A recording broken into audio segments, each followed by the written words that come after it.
अस्सलाम वालेकुम, मेरा नाम है डॉक्टर हसन चौधरी किसाना। आज मैं आपको बताऊँगा कि डायलिसिस के पेशेंट्स को खुराक में क्या लेना चाहिए।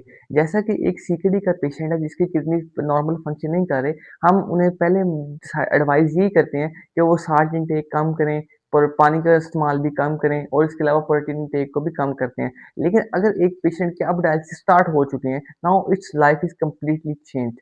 अब हमें उसकी डाइट के अंदर भी कुछ मॉडिफ़िकेशन करनी होती हैं।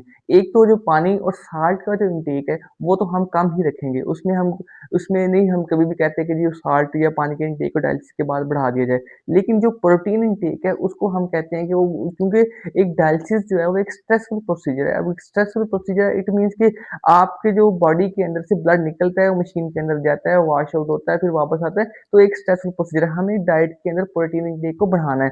अब प्रोटीन इंटेक को बढ़ाने के लिए हम क्या कर सकते हैं?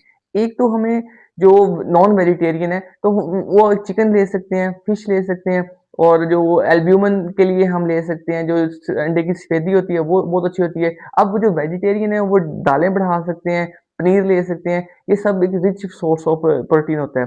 और इसके लिए हमें बेसिकली जो बात एट द एंड की है कि हमें जो पेशेंट डायलिसिस के ऊपर है, उन्होंने साल्ट इंटेक कम रखना है, पानी का कम रखना है, लेकिन हमें प्रोटीन इंटेक को थोड़ा बढ़ाना है ताकि बॉडी को ओवरऑल जो बॉडी की ज़रूरतें हैं वो पूरी हो सकें। Thank you.